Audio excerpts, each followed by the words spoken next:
Então vamos lá, vamos à nossa aula.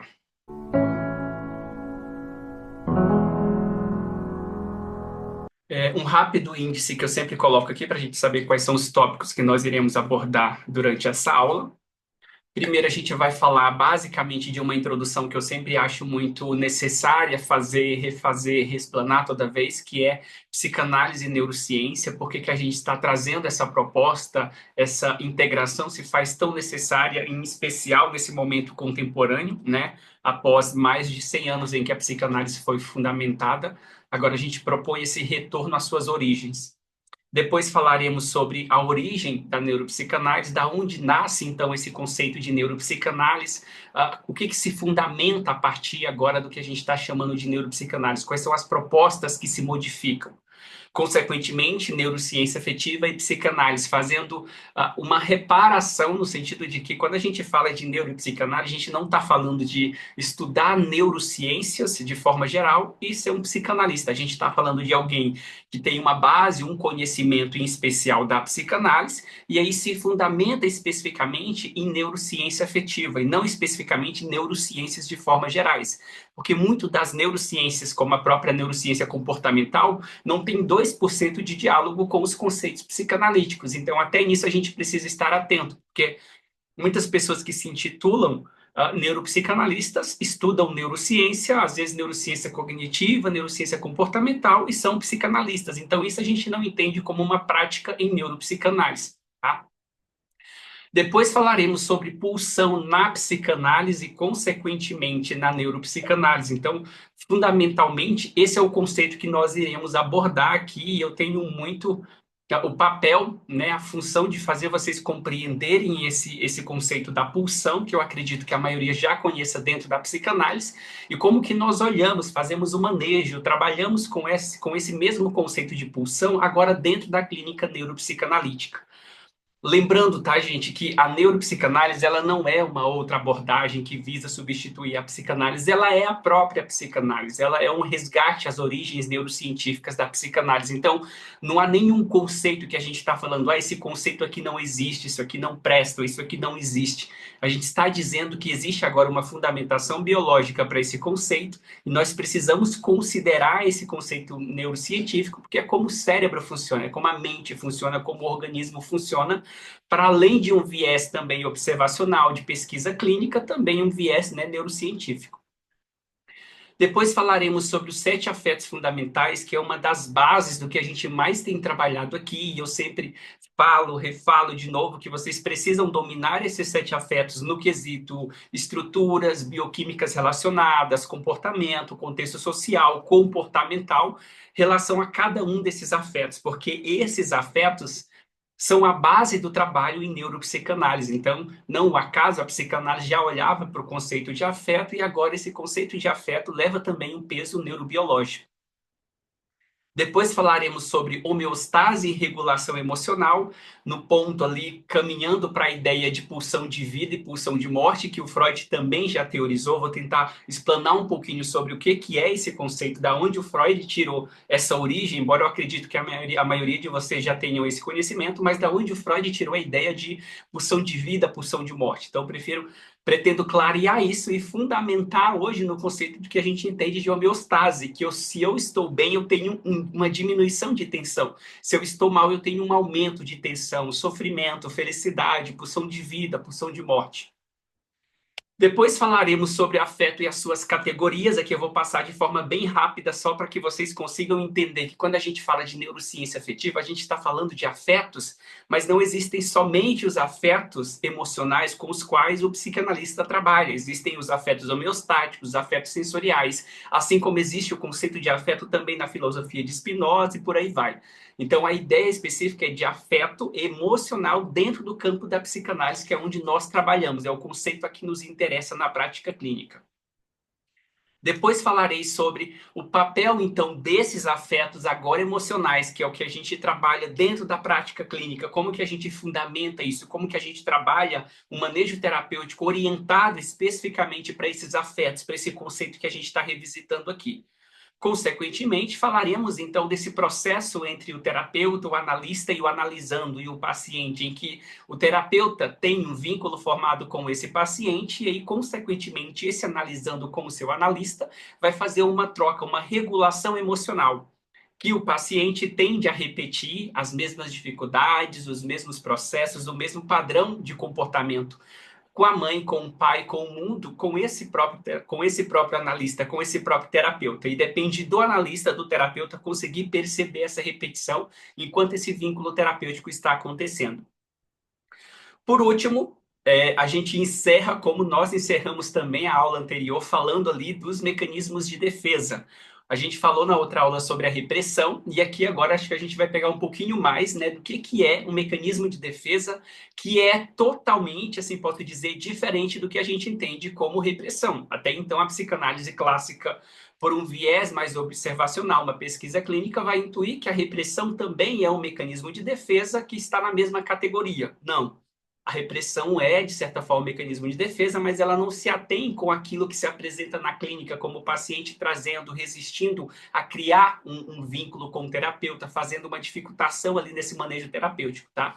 Então, pretendo também clarear isso para vocês. Então, acho que é bastante coisa. Se eu conseguir explanar aqui, vocês saírem dominando de forma efetiva quatro conceitos, quatro tópicos desse aqui, a gente já tem o objetivo dessa aula concluído.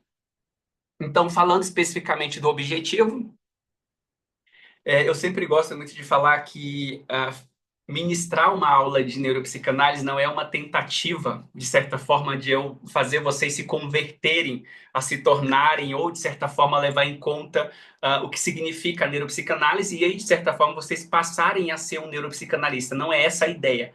A ideia é, existe um conhecimento que está à disposição dos psicanalistas, e isso é inegável. Você tem a escolha de fazer uso dessas ferramentas ou não fazer uso dessas ferramentas, tá? Não é obrigatório. Eu sempre tento dizer isso, não é obrigatório, mas a minha obrigação enquanto professor é trazer esse conteúdo para vocês, tá? É ministrar essas ferramentas e aí vocês decidem na prática clínica se faz sentido ou não faz sentido, ok?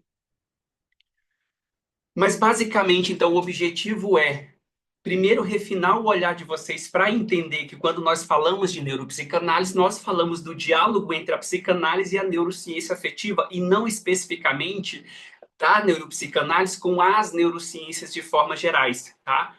E aí, a partir, então, dessa intersecção entre a psicanálise e a neurociência afetiva, quais são as ferramentas que estão disponíveis para a gente já utilizar, porque estão comprovadas a sua eficácia, e como nós fazemos a prática, como que eu faço o manuseio, a aplicação dessas ferramentas dentro do manejo terapêutico, tá? Fundamentado, claro, no que eu falei especificamente, que são os 7 afetos fundamentais. Os 7 afetos fundamentais é a essência, por assim dizer, do trabalho neuropsicanalítico, como o falar, de certa forma, o verbalizar, o talking kill, a cura pela fala, é a essência de quando a psicanálise clássica começou, tá? Aqui a gente tem uma fundamentação no afeto, e vocês vão entender no decorrer desse curso por que que o afeto é tão caro, por que que ele é o nosso objeto de interesse, para trabalhar com o sofrimento do paciente.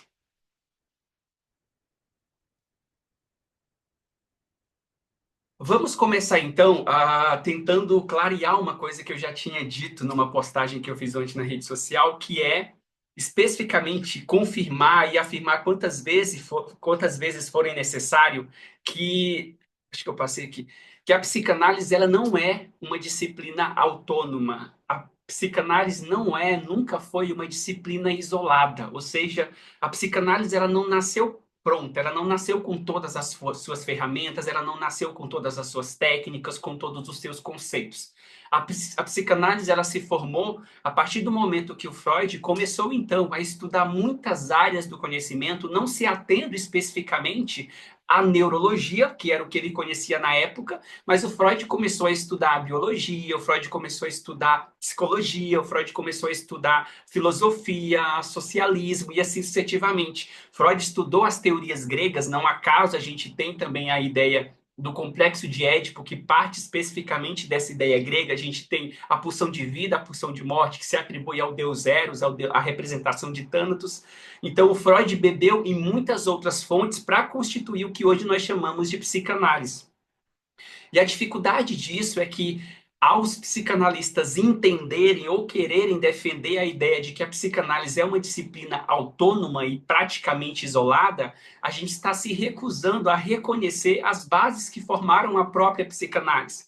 O que eu sempre gosto de dizer é que o Freud não foi um psicanalista que depois estudou neurologia. O Freud foi um neurologista, estudante de medicina, um pesquisador, um biólogo, por assim dizer, que criou a partir desse conhecimento, dessa bagagem, dessas ferramentas que ele já tinha, o que hoje nós entendemos como psicanálise. E não ao acaso, muitos conceitos que estão atrelados, né, ao que a gente trabalha ou estuda em psicanálise, vêm de origem filosóficas ou mesmo de origens sociólogas e assim também das origens das teorias gregas, tá? Então, Freud tem essa fundamentação, esse reconhecimento que a psicanálise ela surgiu como um campo interdisciplinar, tá? Ou seja, ela veio pegando, então, um conhecimento de uma área, um conhecimento de uma outra área e foi formando a base do que hoje nós praticamos como um método de pesquisa e tratamento clínico, tá? E a partir do momento que a gente está propondo que a psicanálise, então, comece novamente a dialogar com a neurociência, isso não é novo, isso não é primário, isso já aconteceu não só agora, mas como a psicanálise se originou desse conhecimento freudiano. E a partir disso, então, a gente está tentando clarear para os psicanalistas que têm essa dificuldade em reconhecer isso, que nós temos, no princípio, antes da psicanálise, a neurologia, um Freud neurologista, depois nós temos a ideia da hipnose, que o Freud vai passar com Breuer, vai passar com Charcot. Depois nós temos a filosofia, o Freud admirando as cartas, as produções, a literatura do próprio Baruch de Spinoza. Nós temos a psicologia experimental também amparada pelo Wundt ali, estudando um pouquinho disso. Temos a antropologia, estudar um pouco das espécies, Freud lendo um pouco da teoria do que o Darwin também conseguiu contribuir. Temos a sociologia e a psicologia do desenvolvimento e, consequentemente, retornamos para que lá no início Freud entendeu como neurologia, que aqui nós entendemos como neurociência, tá? Então, nós estamos fazendo um retorno à origem, à fonte da onde a psicanálise nasceu. Então, tenham isso em mente, tá? Que a psicanálise, ela não é uma disciplina autônoma, ela não é uma disciplina fechada. Portanto, ela já dialoga com outras áreas e precisa continuar dialogando. E aí eu paro para pensar que a psicanálise dialoga profundamente hoje, eu falo descaradamente, com áreas como a filosofia. A psicanálise dialoga profundamente com a política, dialoga profundamente com a sociologia, dialoga profundamente com a religião. Hoje você vê muitas pessoas falando de psicanálise religiosa, psicanálise e sociologia, psicanálise das políticas públicas, porque a psicanálise se tornou muito mais uma ferramenta de análise política, de análise social e cultural, do que um método de tratamento, do que um método de pesquisa clínica. Ou seja, ela se tornou muito mais filosófica do que ciência, que é a sua própria origem. Não ao acaso, hoje, quando você olha, você vê muitos psicanalistas sendo convidados em programas, se tornando uma espécie de celebridades intelectuais, para falar especificamente dessa psicanálise como uma ferramenta da avaliação social. Mas quando é chamado, por assim dizer, um profissional de saúde mental para falar de um comportamento de um pedófilo, um assassino, algo ruim, trágico que aconteceu na sociedade, dificilmente é um psicanalista que está lá. Geralmente é um psicólogo, é um psiquiatra que ocupa essa cadeira de intelectual, de cientista, de alguém que estuda aquilo. Agora, quando nós falamos de política, aí sim vai ter sempre o psicanalista, porque o psicanalista tem essa origem freudiana de estudar a filosofia, o socialismo e assim sucessivamente. Mas lembre-se que a psicanálise ela não é uma ferramenta filosófica, ela não é uma ferramenta socióloga, ela serve e é utilizada como isso pela sua profundidade. Mas a sua origem, a criação, como eu defendi na aula anterior, a ideia do porquê o Freud fundou a psicanálise foi especificamente como método de pesquisa e um método de tratamento clínico. Essa é a fundamentação, ou seja, ela é ciência, ela origina da ciência e, infelizmente, em especial no Brasil, ela se afastou significativamente de uma psicanálise muito mais científica, muito mais clínica. Não acaso eu vejo tanto psicanálise sendo levada à teoria de ser pseudociência. A gente está quase nesse momento, porque de fato a gente não se interessa pela ciência. A gente se interessa pelo social, pelo cultural, pelo filosófico. Isso é legal, isso é maravilhoso. Mas a gente pode fazer isso, ter essas nuances, essas experimentações, mas não tão distante ou se negando a dialogar especificamente com a ciência, que inegavelmente traz uma contribuição para essa sociedade, para essa filosofia, para essa política que o tempo todo nós, enquanto psicanalistas, estamos analisando, tá? Então, a ideia especificamente é que a psicanálise bebeu, continua bebendo em muitas outras fontes, e me incomoda muito que ela se negue a beber, a dialogar, de certa forma, com a própria neurociência, que é da onde ela se originou, ok? Para isso, né, para confirmar essa fala que eu estou trazendo para vocês, deixe-me revisitar juntamente com vocês a própria biografia do Sigmund Freud, né? Quem foi o Freud? Acho que a coisa que a gente mais estuda quando está fazendo uma formação em psicanálise é a história do Freud. Quem foi o Freud? O que que o Freud fez especificamente? Qual que era a sua formação? O que que ele teorizou? Da onde ele tirou, né, as suas teorias, as suas fontes? E aí o que eu sempre falo é o Freud, antes de ser psicanalista, ele foi um neurologista. O Freud não era um político, o Freud não era um filósofo, o Freud não era um sociólogo. O Freud era um médico, especificamente que se tornou um neurologista, especificamente que desenvolveu a psicanálise, tá? Mas em algumas aulas anteriores eu demonstrei para vocês uma série de desenhos que o Freud trazia, a gente chama aquilo de diagrama, em que o Freud teorizou a estrutura, a neuroanatomia do cérebro. O Freud teorizou, estruturou, desenhou, rabiscou a neuroanatomia das células, dos neurônios, do funcionamento do sistema nervoso.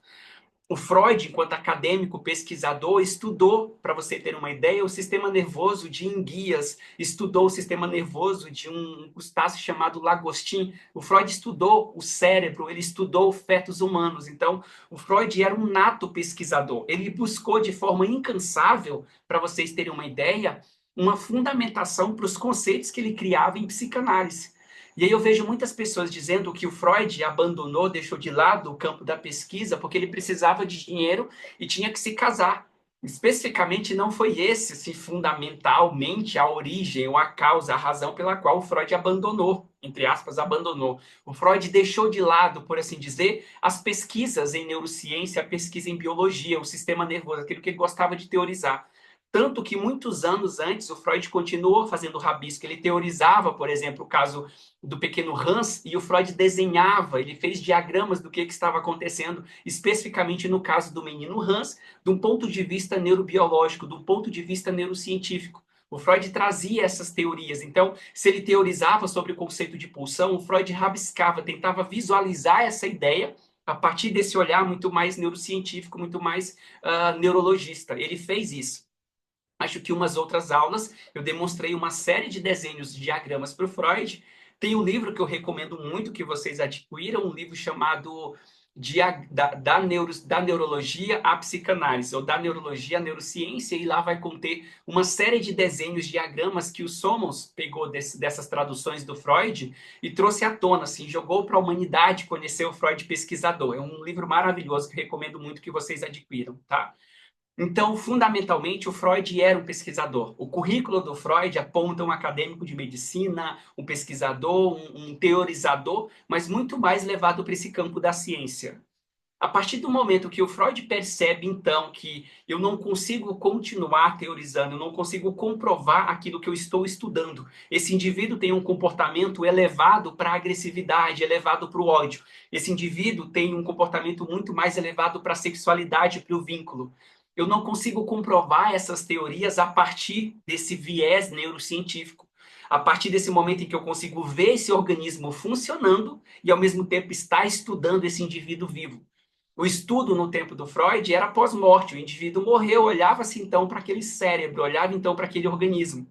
Mas se a neurociência dificultava esse ponto de eu conseguir estudar aquilo em funcionamento, o que o Freud percebeu foi: nesse momento é necessário deixar de lado, não abandonar, é necessário deixar de lado o nosso estudo neurocientífico e continuar estudando aquilo que era do interesse do Freud, o material biológico, o material psicológico, mas agora por esse viés muito mais mental, por esse viés clínico e não especificamente por esse viés anatômico neurocientífico.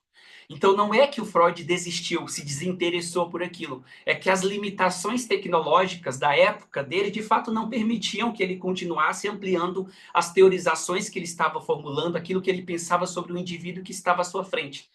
Se o Freud encontrou, então, essa dificuldade tecnológica e ele tem um interesse nato, específico pela mente, pelo psicológico, pelo indivíduo, ele encontra uma outra forma de continuar estudando esse indivíduo, de continuar fazendo as suas pesquisas clínicas, as suas teorizações. E ele faz isso a partir desse viés observacional, a partir desse viés muito mais clínico, desse viés que o indivíduo consegue verbalizar para ele.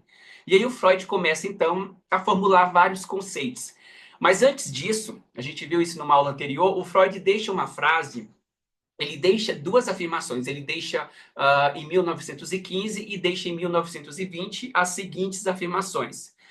Em algum momento, a biologia irá trazer para nós, para nossas teorias, para nossa psicanálise, algumas comprovações, algumas informações, alguns embasamentos que nós ainda não conseguimos fazer, que a neurociência não tem nada a contribuir nesse momento. Mas em algumas dezenas de anos, ele acreditava que a neurologia, a biologia, a neurociência iria trazer essa confirmação para as teorias. Mas o Freud disse, ele mesmo afirmou, possa ser, eu tenho grandes considerações de que aquilo que nós iremos descobrir, estudar e encontrar através dessa pesquisa biológica pode desconstruir tudo aquilo que nós teorizamos sobre a psicanálise, sobre o nosso método de tratamento. Então, o Freud tinha essa humildade, ele percebeu que isso poderia acontecer. E aí ele fala, e há uma grande necessidade de nós pegarmos emprestados da biologia, de alguma outra área do conhecimento, fundamentos, comprovações orgânicos, biológicos para as nossas teorias. E ele fala, não é possível você conseguir comprovar isso aqui a partir de um viés psicológico, clínico. Essa comprovação ela tem que vir de outra área do conhecimento e ser então transportada para a psicanálise. E aí ele fala que ele acreditava que isso viria da biologia, porque segundo o próprio Freud, a biologia era realmente uma terra sem limites. E agora estamos nós aqui falando sobre o que o Freud já estava prevendo e desejando. Fazendo essa caminhada, então, do Freud, neurologista, pesquisador, neurocientista, que se distancia, deixa de lado por um tempo, deixa stand-by essa pesquisa neurocientífica, etc., ele vai, então, estudar o viés, o comportamento, os sintomas, as demandas do indivíduo por esse viés clínico, observacional, essa pesquisa clínica, e a partir dessa teorização clínica, constitui um método de tratamento para as demandas que as pessoas precisavam naquela época.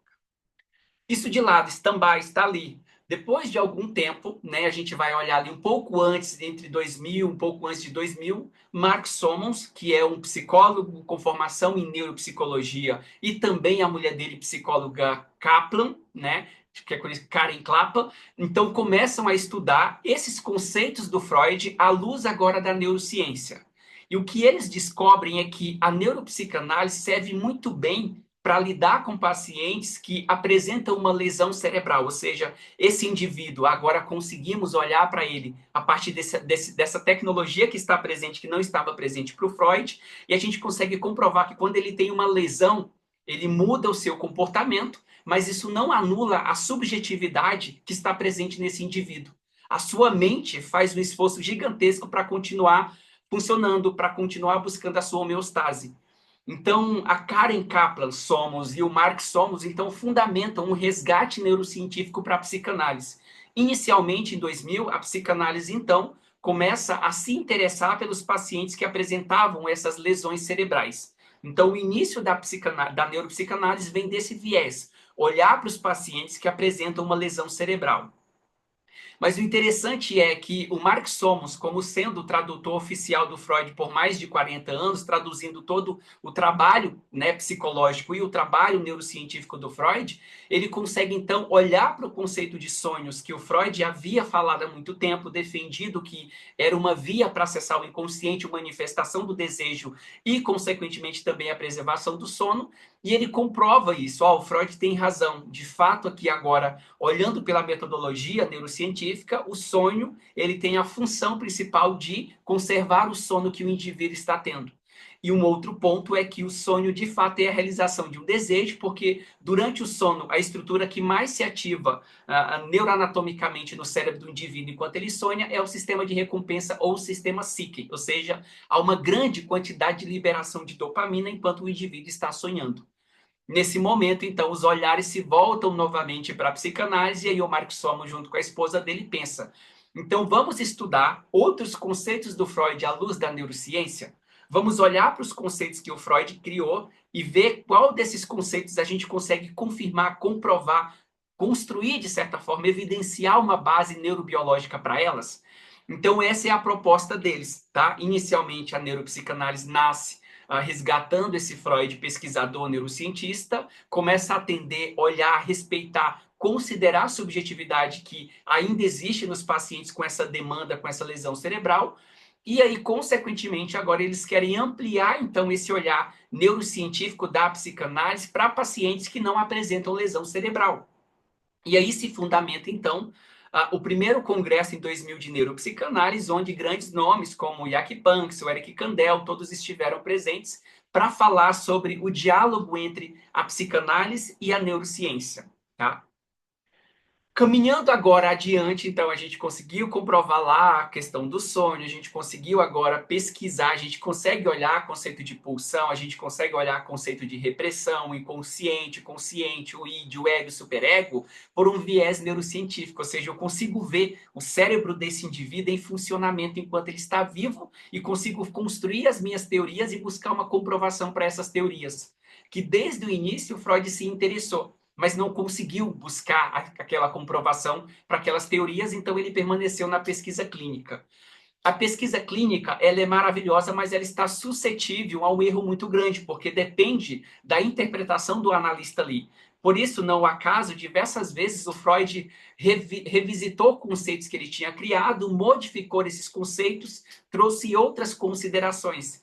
E aí um adendo que eu faço é sempre que vocês forem ler as obras, os trabalhos freudianos, considerem como psicanalistas lerem a nota de rodapé, que lá consta essa observação do Freud. Considerem pegar traduções que venham especificamente do alemão direto aqui para o nosso português. No máximo, algumas poucas editoras que vai do alemão para o inglês e, consequentemente, do inglês para o português.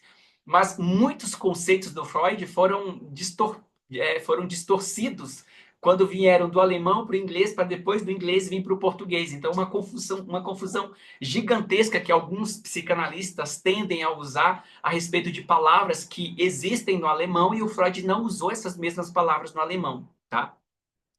Então, fundamentalmente, agora estudando outros conceitos freudianos à luz da neurociência, o Mark Somos vai conhecer o trabalho de um renomado neurocientista chamado Dr. Jack Panksepp, que era psicólogo e neurocientista e tinha um interesse pela psicanálise. Então, dialogando com o Jack Panksepp, o Panksepp vai trazer para o Mark Somos que ele havia, né, por quase 10, 20 anos, estudado os mamíferos, todos os mamíferos, algumas espécies não mamíferos, mas especificamente não apenas humanos. Vamos estudar os roedores, vamos estudar o gato, vamos estudar o cachorro e assim sucessivamente.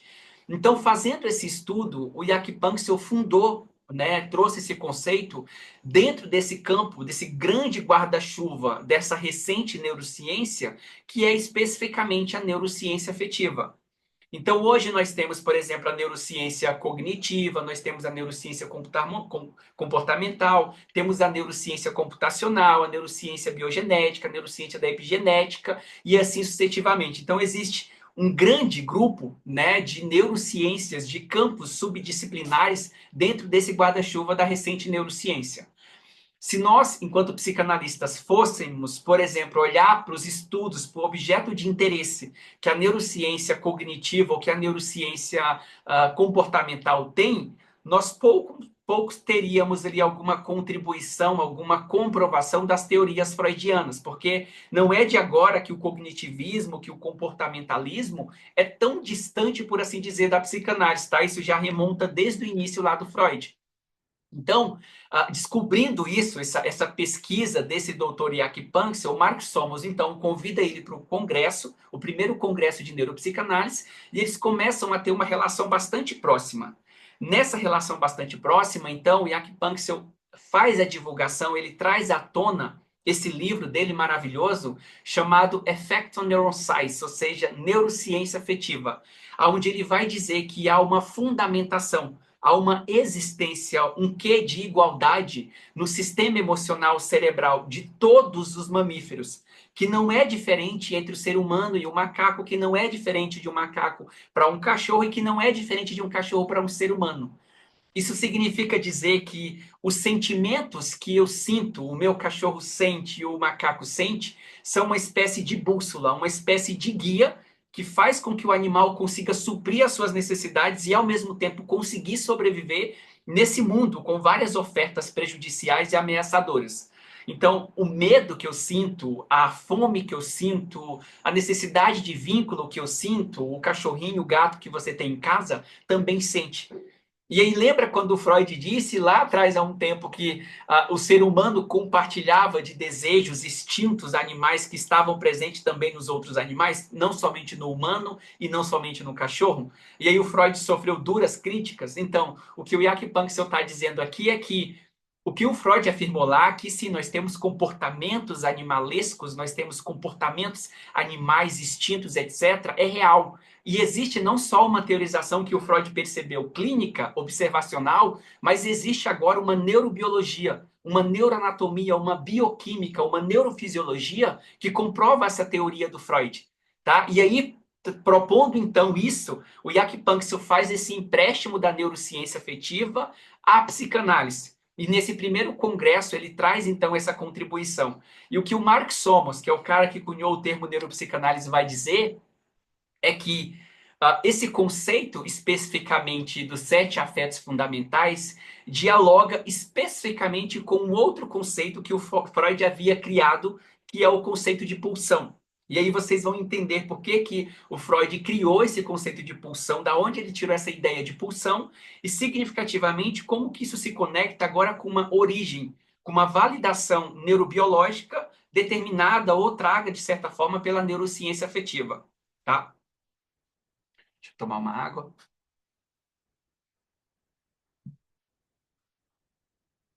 Bom, então vamos pensar como que o Freud desenvolveu o conceito de pulsão, né?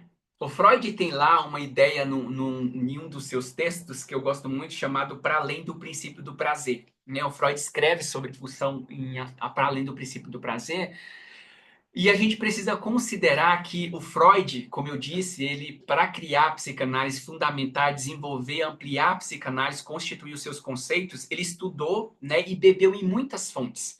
Essas fontes, entre elas a filosofia, os mitos gregos e assim sucessivamente. E o Freud, como bom estudante, também foi estudar a física. O Freud tinha um interesse nato pela física, ele estudou a biologia, mas também se entregou para o conhecimento da física para fundamentar o seu entendimento clínico daquele fenômeno que ele estava observando ali com um paciente na frente dele. Então, o conceito, a origem especificamente de pulsão, vem da seguinte ideia. O Freud, estudando física, encontrou um campo dentro da física que eu acredito que a maioria de vocês conheçam, que é a ideia da termodinâmica. O que que a termodinâmica tende a dizer? Que tudo que existem, né, tudo que existe no universo está buscando uma mesma sintonia, buscando o mesmo estado. Para resumir, para simplificar essa ideia da termodinâmica, imagina que você pega um copo de água fervendo e você pega um copo de água neutro, frio, normal. E aí você coloca o copo de água fervendo e o copo de água natural dentro de uma caixa. Imagina que essa caixa é o mundo. Todo mundo está sendo simbolizado metaforicamente por essa caixa onde é contido um copo de água fervendo e um copo de água neutro, em temperatura ambiente. Se você deixar esse copo de água lá por um tempo, esses dois copos de água nesse mesmo ambiente, nesse universo, e começar a observar ele, você vai perceber que esses copos de água eles vão começar a trocar energia. O copo de água quente vai lançar energia para o copo de água neutro, e o copo de água neutro vai absorver um pouco desse calor que está vindo do copo de água quente e vai começar a neutralizar esse copo de água quente. Depois de algumas horas, você vai olhar esses dois copos de água representando o mundo e você vai perceber que o conceito básico da termodinâmica é que todas as coisas buscam então uma sintonia. Então, você vai perceber que aquele copo de água fervendo que você colocou lá algumas horas atrás e aquele copo de água neutra agora estão especificamente na mesma temperatura. Ou seja, eles se relacionaram, compartilharam energia, partículas, e agora ambos estão na mesma sintonia. Ou seja, aquela energia efervescente, aquele calor que estava presente no copo de água fervendo, não está mais, ele desapareceu, porque ele compartilhou com o copo de água neutro, ambos absorveram, lidaram com aquilo e agora estão na mesma sintonia, na mesma temperatura. Esse era o conhecimento que o Freud tinha do que era a física, do que era a termodinâmica. Então, o Freud percebeu que se esse copo de água fervendo ele foi contagiado ou se vinculou a esse copo de água fria e, de certa forma, eles tiveram uma mesma temperatura, a lei da termodinâmica básica é que tudo que eu sinto aqui, etc., está, de certa forma, sendo absorvido, contagiando o outro, e tudo que o outro sente, tudo que acontece no universo, todas as catástrofes, todas as coisas ruins que geram energia, calor, destruição, impactam nos outros seres vivos, nas outras instâncias que estão presentes dentro dessa caixa, desse universo. E por que que isso acontece? Por que que eu tenho uma energia que sobe o calor, que me deixa com raiva, etc.? Porque basicamente isso me mantém vivo. Então o que o Freud está dizendo é que o universo, de certa forma, na teoria do Freud, surgiu de uma matéria inorgânica, ou seja, não havia nada vivo, era deserto, não havia nada vivo. E de repente, uma partícula, uma ameba, alguma coisa adquiriu, de certa forma, um calor. Houve um calor acontecendo então nesse organismo, nesse primeiro organismo. A partir do momento que esse calor houve nesse primeiro organismo, ele contagiou um outro organismo que também estava num estado inorgânico. A partir desse momento, então, isso foi se contagiando e foi constituindo o universo, e foi constituindo seres vivos e assim sucessivamente. Então, hoje, o que eu sinto, por exemplo, essa raiva, essa tensão, esse conflito que acontece, só existe basicamente para que eu continue vivo. Então, quando você sente uma dor, quando você experimenta um sofrimento, quando o indivíduo tem um conflito, uma catástrofe na Terra, no universo, isso está garantindo a sobrevivência desse planeta, de acordo com a termodinâmica. Porque se todos esses acontecimentos, se todas as pessoas param de ter conflito, param de ter uma tensão, de gerar essa energia, esse calor, consequentemente, como o copo que estava fervendo, a gente colocou junto com um copo frio, vai também adquirir a mesma estatura, a mesma estabilidade do corpo frio. E aí, nesse momento, eu só tenho calor, essa energia só acontece, e esse conflito só está presente para que eu não volte novamente para esse estado inorgânico. Porque se eu voltar para esse estado inorgânico, eu estou naturalmente voltando para a morte, para a não existência, não há tensão. Então é necessário que haja tensão, é necessário que haja essa dificultação, essa energia, esse conflito. Se não houver conflito, essa energia, esse calor vai desaparecer e, consequentemente, eu vou voltar para esse estado inorgânico. Então essa era a teoria do Freud. Então, da onde o Freud tirou o conceito de pulsão, pulsão de vida e pulsão de morte? Basicamente, o Freud começou a observar que os indivíduos, né, no manejo terapêutico, apresentavam conflitos, repetições, sempre com a mesma pessoa que vai trair, sempre com a mesma pessoa que vai ferir, sempre com a pessoa que vai dar um golpe, sempre com a pessoa que vai decepcionar. O indivíduo só repete sofrimento nas suas relações, nas suas escolhas. O Freud percebia, então, que esses conflitos, eles acontecem para que, de certa forma, o indivíduo continue vivo. Porque se esse indivíduo perde todas essas tensões, todos esses conflitos, ele está novamente entrando para um estado inorgânico.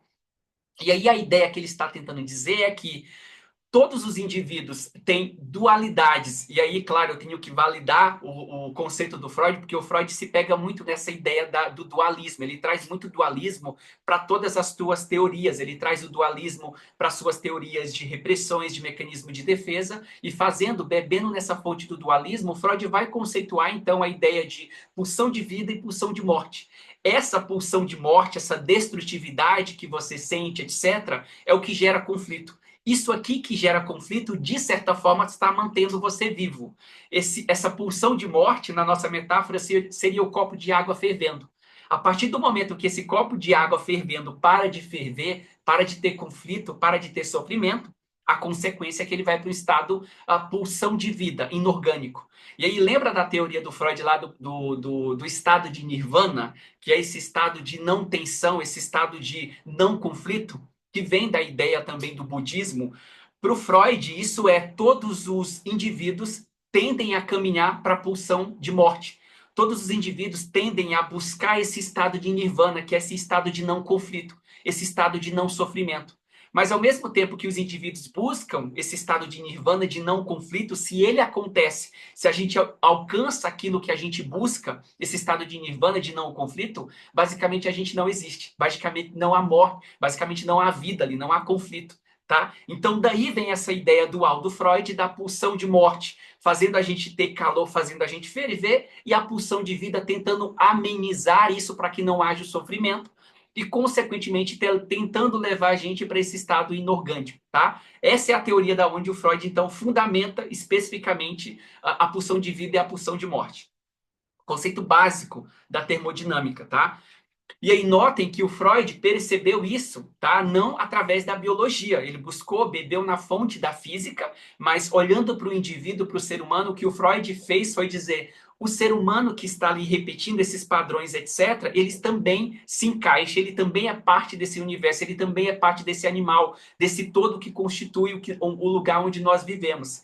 Então, se essa termodinâmica se aplica a tudo, o ser humano também entra nessa lei. E a partir do momento que o conflito, que o sofrimento acontece, basicamente é para que você não esteja nesse estado inorgânico. A pressão, o calor, o conflito te mantém vivo. Gera sofrimento, a gente gerencia aquilo, mas te mantém vivo, tá? Então, trazendo essa ideia, observando os pacientes que representam e apresentam esse comportamento, Freud vai então trazer uma descrição naquele texto Seus Instintos e Seus Destinos, em 1915, uma descrição sobre o que ele entende, o que ele conceituou, teorizou, observou nessa pesquisa clínica do que seria uma pulsão. Ele vai dizer: a pulsão se caracteriza por uma medida, ou seja, uma exigência, uma demanda que o nosso corpo, o corpo sentindo, faz ao nosso psiquismo, faz à nossa mente, em consequência dessa ligação com o corpo. Ou seja, todas as vezes que eu sinto esse conflito, que essa temperatura aumenta dentro de mim, significa que o meu corpo está sinalizando para a minha mente, porque segundo Freud eles estão conectados, sinalizando para essa mente fazer um trabalho no mundo, buscar uma solução, fazer alguma coisa para diminuir essa temperatura, para aliviar aquilo que eu estou sentindo. Basicamente, isso é o conceito, a definição do que o Freud está falando que é uma pulsão. Notem, neurocientificamente, que aqui o Freud está falando que há uma conexão desse corpo com essa mente.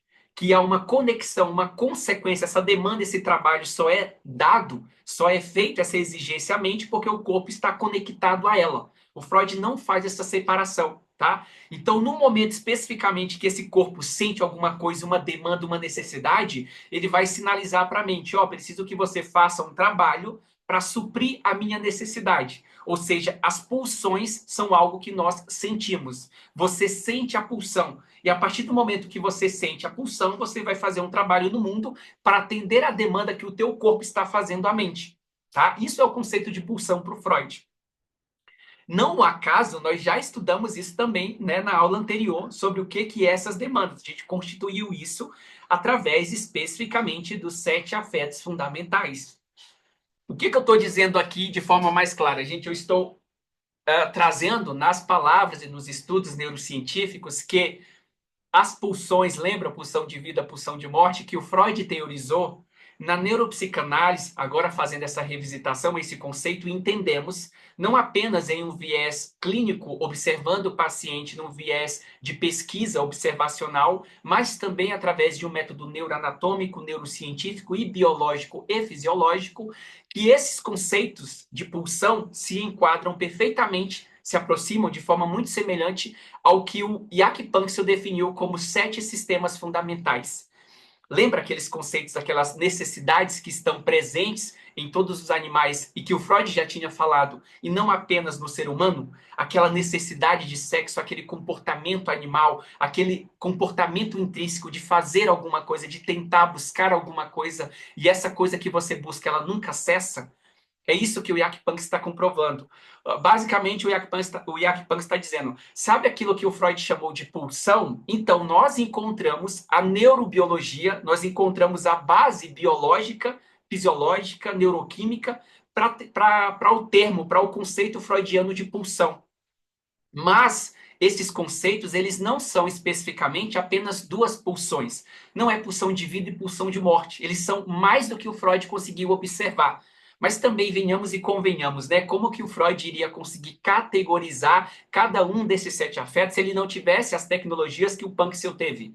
Se ele não teve a possibilidade neuroanatômica, neurofisiológica de estudar o ratinho, o mamífero, o ser humano, enquanto ele está em funcionamento, enquanto ele está buscando, enquanto ele está tendo, sentindo essa demanda, essa pulsão e buscando suprir essa tensão.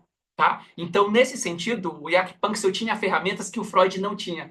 Então, o que o Freud observou era duas pulsões, dois comportamentos, comportamentos que geram sofrimento, destrutividade e comportamentos que geram prazer, satisfação, vida. Basicamente é isso. E aí ele buscou, claro, a teoria da personificação da morte, que seria basicamente Thanatos. Thanatos, porque Thanatos é a representação da morte, não é Hades, que é o reino, o que reina lá no submundo, tá? Então, Thanatos é só a representação da morte. Então, Thanatos e basicamente Eros, que é o deus do amor. Então, Eros significa vida, a gente está buscando vida, é pulsão de vida, prazer, satisfação, etc. Pulsão de morte, destrutividade, sofrimento e assim sucessivamente.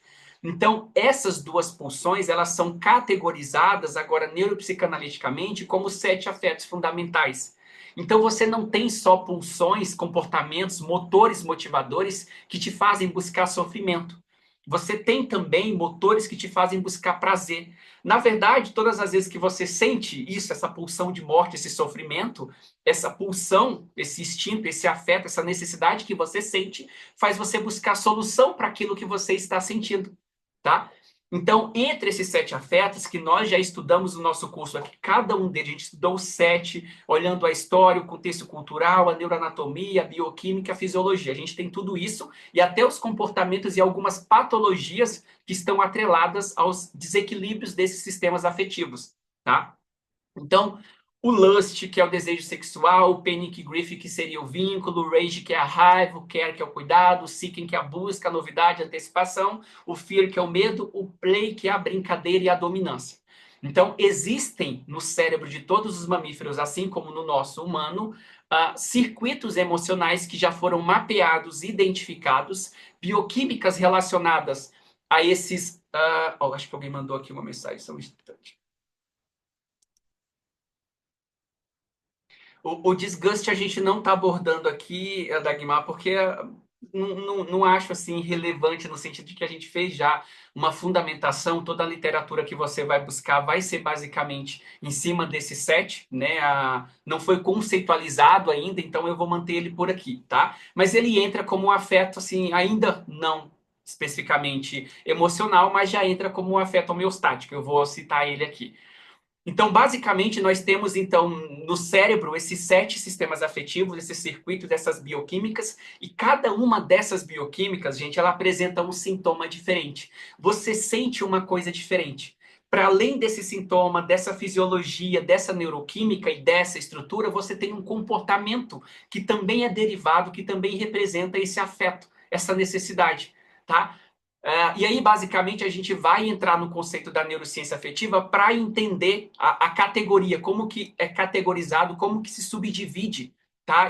Cada um desses afetos. Mas tenham em mente aquilo que a gente estudou, que existem, então, esses sete afetos fundamentais, e esses afetos agora representam, na clínica psicanalítica, a pulsão, o conceito de pulsão que o Freud teorizou. Mas não somente a gente tem uma comprovação disso como análise clínica, como pesquisa clínica, mas a gente tem também uma fundamentação neurocientífica e a descrição da boca, dos textos do próprio Freud sobre o que é uma pulsão, se categorizam exatamente com o conceito, a explicação do que é um afeto fundamental. Por isso, a gente adotou isso como a base neurobiológica para o conceito de pulsão, tá? E aí o Freud, quando o Freud estava então teorizando esse conceito de pulsão, que eu falei que veio dessa ordem muito dual, dessa ideia da física da termodinâmica, o Freud vai perceber e teorizar isso muito no comportamento, porque ele vê o comportamento, a repetição do indivíduo, a verbalização. Então, quando ele vai para a física, buscar na termodinâmica essa explicação, essa fundamentação para o conceito dele, vocês já concordam que aqui o Freud está buscando uma evidência científica para o conceito dele? Que o Freud já está buscando uma evidência biológica para aquilo que ele está apresentando?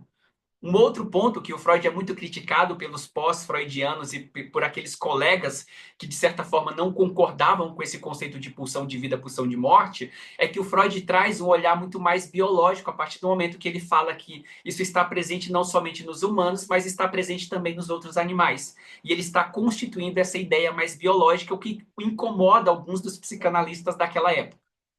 Um outro ponto é que o Freud, então, teorizou aquilo nessa observação clínica, mas notem que o movimento do Freud foi: não é suficiente que eu defenda, que eu teorize sobre esse conceito e ele permaneça apenas na minha relação com o indivíduo. Eu preciso buscar uma fundamentação para isso.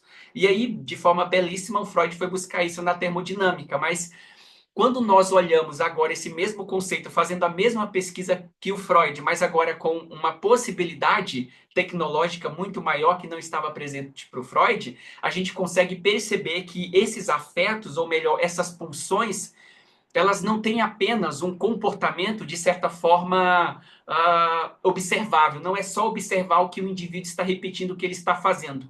Existe ali também uma bioquímica que consegue ser medida. Existe uma estrutura cerebral que se ativa, existe uma fisiologia.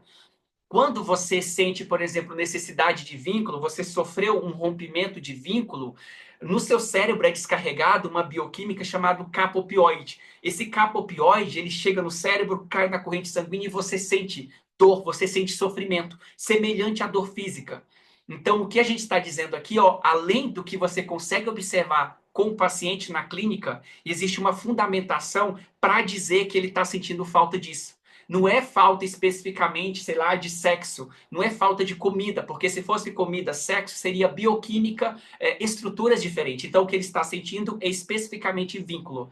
Você pega um ratinho, você tira esse ratinho recém-nascido de perto da mãe dele, ele tem um sofrimento, ele começa a emitir sons de chamado dessa mãe. Quando os neurocientistas vão olhar para o cérebro desse rato, há uma descarga grande de capa-opioide.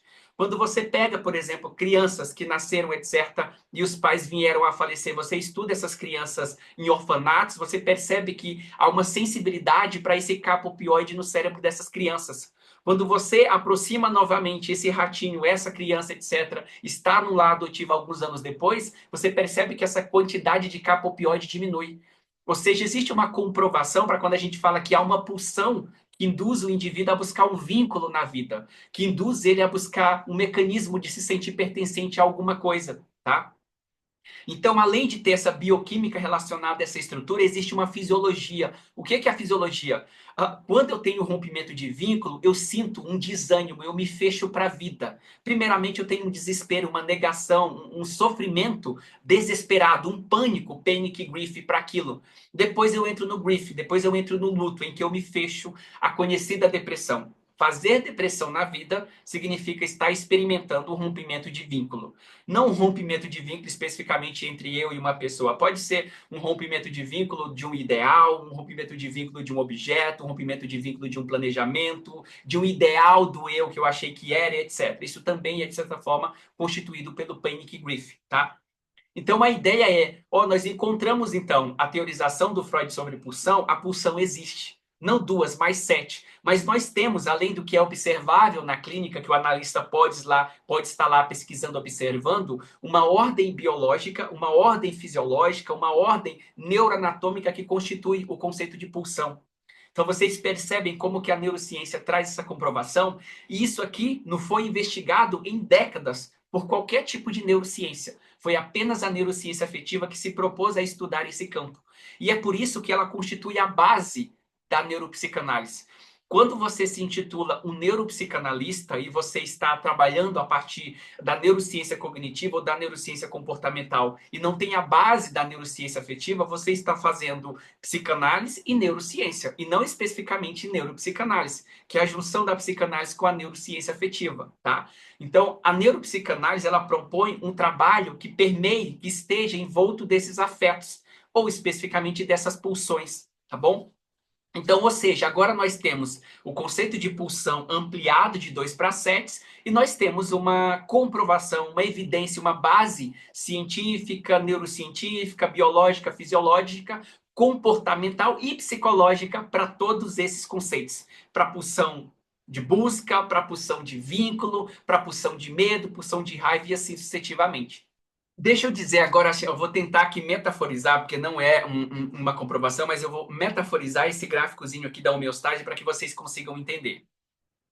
Lembram que existe lá o conceito do Freud, pulsão de vida e pulsão de morte, né? Que a pulsão de morte está atrelado a esse sofrimento, a essa destrutividade, coisas ruins que o indivíduo faz, que faz ele sofrer, que ameaçam, de certa forma, a vida dele. E existe a pulsão de vida, que é vontade de viver, vontade de me relacionar, vontade de conquistar, vontade de sorrir, etc. Então existe essa dualidade. Imagine que essas duas dualidades estão sendo representadas aqui nesse gráfico por essa seta vermelha, o desprazer, sofrimento, cujo representa a pulsão de morte, e essa setinha azul, representada ali pelo prazer, cujo representa especificamente a pulsão de vida. Pulsão de morte, pulsão de vida.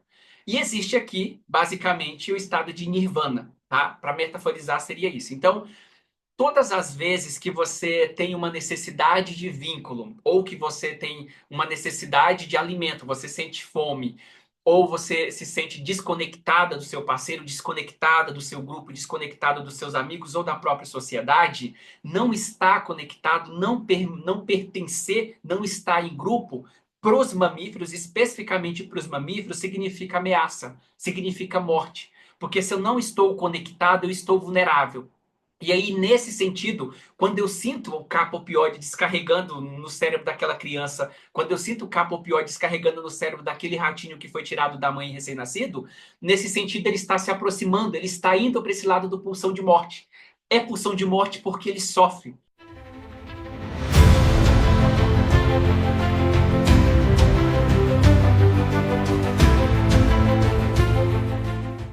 Essa aula que você acabou de assistir é apenas um trecho das mais de 70 aulas já disponíveis em nossa comunidade de estudos em neuropsicanálise.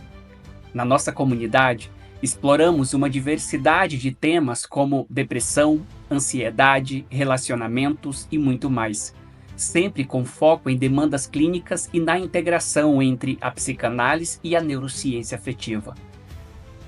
Baseamos nosso conteúdo e metodologia nos trabalhos de renomados neurocientistas como Mark Sommons e Jack Panksepp, e em nossos encontros ao vivo revisitamos importantes conceitos da psicanálise freudiana à luz das mais recentes descobertas neurocientíficas.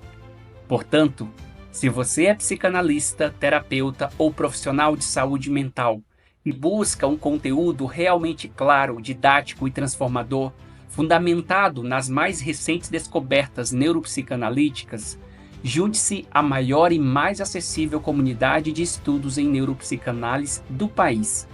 Clique no link da descrição e saiba mais.